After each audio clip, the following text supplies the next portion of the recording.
왜 저를 이렇게 자꾸 링 위로 올려놓는지 이제 그 부분이 아직도 좀 저는 이해가 잘 되지 않아요. 혹시 SBS 기사분도 오셨습니까?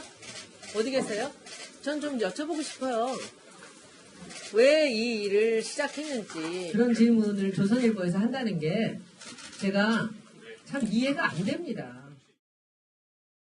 자, 이재명 차장. 어제도 저희가 잠깐 짚어봤지만 손혜원 의원의 호통을 치듯 기자들에게 가르치듯 호통을 치는 저 모습. 사실상 원래 국회의원으로서의 스타일도 스타일이지만 원래 가지고 있던 직업과 관련이 좀 있지 않냐 이런 분석도 나오고 있어요. 그렇게 볼 수도 있을 것 같습니다. 네. 어제 비판을 한말 정리하면 결국 이제 언론과 야당에 대한 작심 비판을 했다. 네. 이렇게 볼 수 있고 또 어떤 질문에 대해서는 사실 명쾌하게 대답한 것도 없죠. 대부분 그냥 이해충돌 문제 관련해서는 직업 말 못하겠다 이렇게 거의 호통을 치다시피 얘기했는데 아마도 어제 기자회견 핵심은 저는 말보다는 장소가 아니었나 싶습니다. 그랬죠. 다 무너져가는 가옥에서 이게 투기냐 이걸 보여주기 위한 어떻게 보면 하나의 기자 간다의 퍼포먼스가 아닌가 이런 생각이 들었는데 그 전에 탈당을 할 때도 결국은 그 내용보다는 홍영표 원내대표를 옆에 세움으로써 어떤 하나의 퍼포먼스였다고 얘기를 했었는데 결국은 어떤 이미지로 남기느냐 이것이 가장 중요한 거고 네. 그런 점에서 손혜원 의원이 어쨌든 그 CIA 전문가, 이미 전문가에서 아마 그런 것들이 많이 작용한 게 아닌가 그렇게 분석이 됩니다. 손혜원 의원이 국회의원으로서 처음 존재감을 드러낸 것도 호통이었고요. 그리고 여론의 역풍을 맞은 것도 호통 때문이었습니다. 또 손혜원 의원의 트레이드마크, 이 호통. 자, 과거의 모습을 함께 보시죠. 우리가 보통 문체부에서 돈 아무리 예산 올려도 이 예산이 기재부에서 모든 것이 막힙니다. 이 절대 불가한 이런 예산들을 2배로 천억대 예산이 올라가는 것을 우리가 어떻게 이해해야 합니까? 지금 감독이 하시는 일이 뭡니까? 근무 시간이 어떻게 됩니까? 출근이 아니고 일이 있을 때마다 왔다 갔다 이렇게 하고 이억 있습니다. 받으시고요. 어디 가서 체크를 하십니까? TV 보시면서 하십니까? 5구장을 동시에 전체적으로 선수들을 보고 있기 때문에 그게 훨씬 좋습니다. 너무 편한 전임 감독 하시는 건 아닙니까? 사과를 하시던지 사퇴를 하시던지 지금 이렇게 끝까지 버티고 우기시면 계속 2020년까지 가기 힘듭니다. 자, 김태현 변호사님. 네. 손혜원 의원의 이 호통이요. 국감장, 청문회, 기자간담회에서 그치지가 않는 것 같습니다. 문체부 과장을 불러다가 또 호통을 쳤다라는 내용이 보도가 나왔는데 네. 어떤 내용 때문에 호통을 친 건가요? 오늘 아침에 이제 보도가 된 내용이에요. 네. 그러니까 밀라노 이제 밀라노 전시회는 사실은 공연 감독 같은 걸로 예전에 손혜원 의원이 그 국회의원 하기 전에 많이 했었다고 합니다. 그런데 이제 국회의원이 되고 나서는 사실은 이제 공연 감독 같은 할 수가 없잖아요.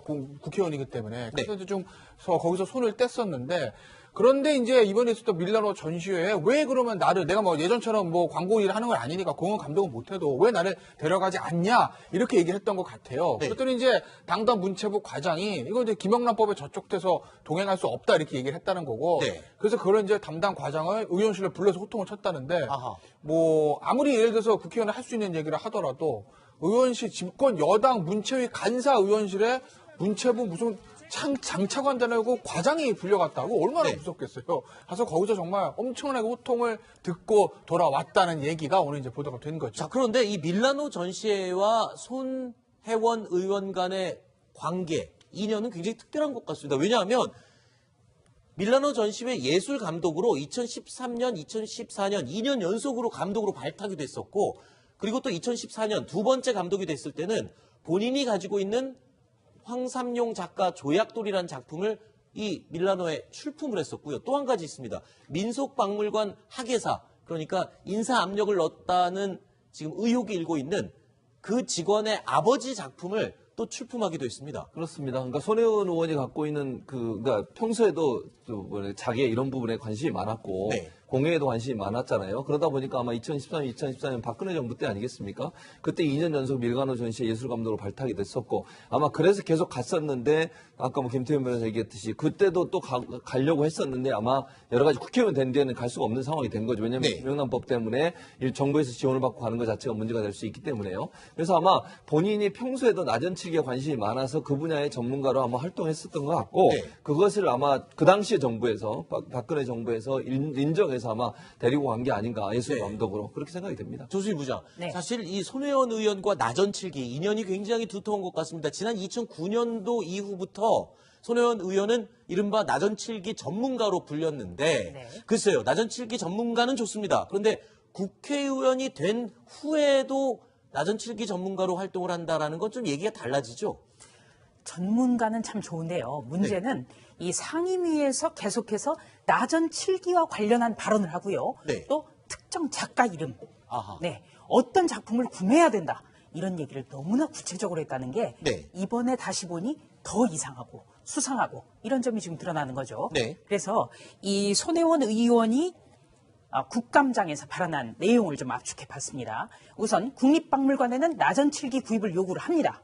국립박물관은 근대 거는 잘 안 사는 게 1910년 이전 그렇습니다. 것만 사지 그 이후 거는 잘 안 잘 산다면서요. 안 사죠. 네. 그리고 한국전통문화대학에는 나전 7기 학과를 만들어야 된다. 이렇게 요구를 하고요. 네. 또 국정감사에서 이 외에도 여러 차례 나전 7기를 발언을 합니다. 그래서 특정 인사 같은 경우에 인사 홀대를 받았다.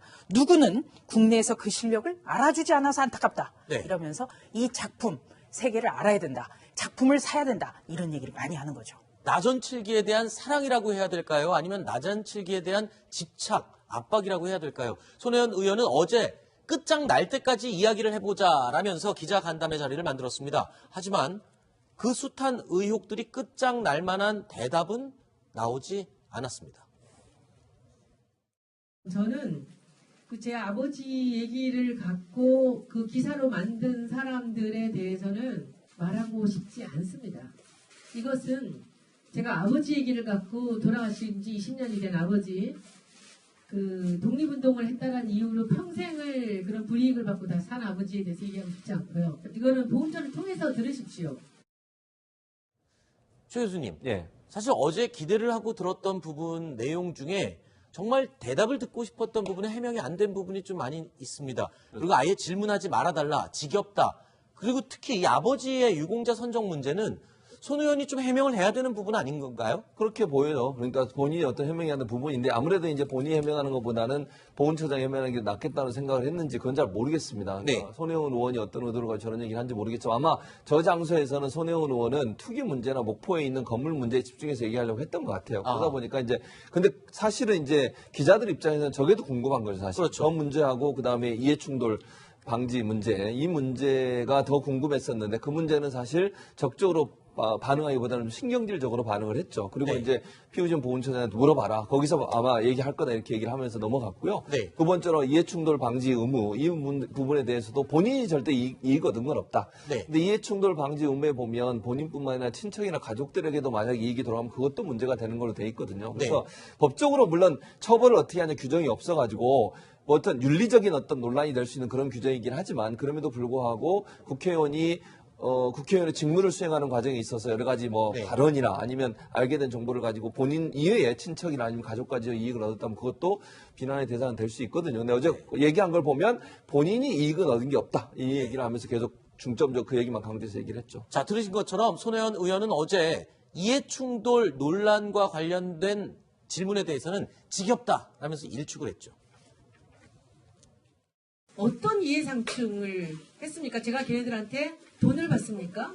아니면 제가 다른 사람이 하고 있는 자리에 들어와서 자리를 뺏었습니까? 그 얘기는 그만 받겠습니다. 네, 이해충돌은 지겨워서 못하겠습니다. 자, 어제 있었던 손혜원 의원의 기자간담회를 세 가지 키워드로 저희 제작진이 정리를 해봤습니다. 일단 호통으로 시작을 했고요. 그 다음에 반박을 했습니다. 이해충돌은 아예 지겹다. 말하지도 말아라. 그리고 회피, 말하고 싶지 않다.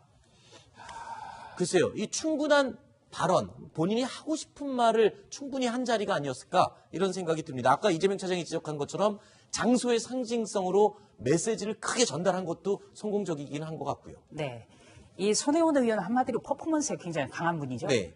이 일요일 날 탈당 기자회견에서도 본인이 하고 싶은 것만 얘기를 했는데 어제도 역시나였습니다. 100분 동안 완전히 그냥 자기 하고 싶은 얘기만 했고요. 저는 참 이해가 안 됐어요. 왜 이런 기자회견을 했는가. 자, 우선 불리한 질문에는 이렇게 답했습니다. 검찰 조사 받을 때 알려주겠다. 이러려면 뭐하러 기자회견을 자청했습니까? 아하. 검찰 조사 받을 때 포토라인에 서면 됩니다. 네. 김태우 수사관 같은 경우는 참고인 신분임에도 불구하고 본인이 섰습니다. 네. 국민의 알 권리를 위해서. 그리고 자신의 권유로 문화재 거리가 1.5km밖에 안 되는데 그중에 12개 필지가 손혜원이라는 이름과 다 관련이 있죠. 그런데 여기에 대해서 내가 그걸 왜 말해야 되냐. 네. 이것 때문에 기자들이 500여 명이나 목포에 내려간 겁니다. 네. 그런데 본질에 대해서는 내가 왜 말해야 되냐. 완전 유체이탈입니다. 그리고 피우진 보훈처장 만나서 붙인 독립유공자 선정된 부분. 그 부분에 대해서는 보훈처 통해서 답 들어라. 네. 예, 이거는 말 안 하겠다는 거죠. 그리고 이 국립중앙박물관의 인사청탁 문제라든지 강요 문제라든지 이런 거에 대해서는 이렇게 얘기했습니다. 우리나라에서 나전 7기에 대해 가장 잘 아는 사람은 나다. 네. 만약에 제가 뉴스톱10에서요. 네. 우리나라에서 정치평론 제일 잘하는 사람은 조수진이다. 네. 제가 그러면 네. 시청자분들에게 외면받아요. 게시판 난리 나죠. 난리 나죠. 그런데 이분 같은 경우는요. 나전 7기 내가 제일 잘하니까 내가 하고 싶은 사람 추천하면 그만이고 아무 문제 없다. 어제 그런 얘기를 했습니다. 알겠습니다. 네. 자, 그런데요. 이 손혜원 의원의 목포 부동산 투기 의혹이 이제 목포를 넘어섰습니다. 통영까지 번지고 있습니다. 특정 장소와 인물을 수차례 언급하면서 문화재 지정을 요구한 겁니다. 손혜원 의원은 자, 요청은 결국 받아들여졌을까요?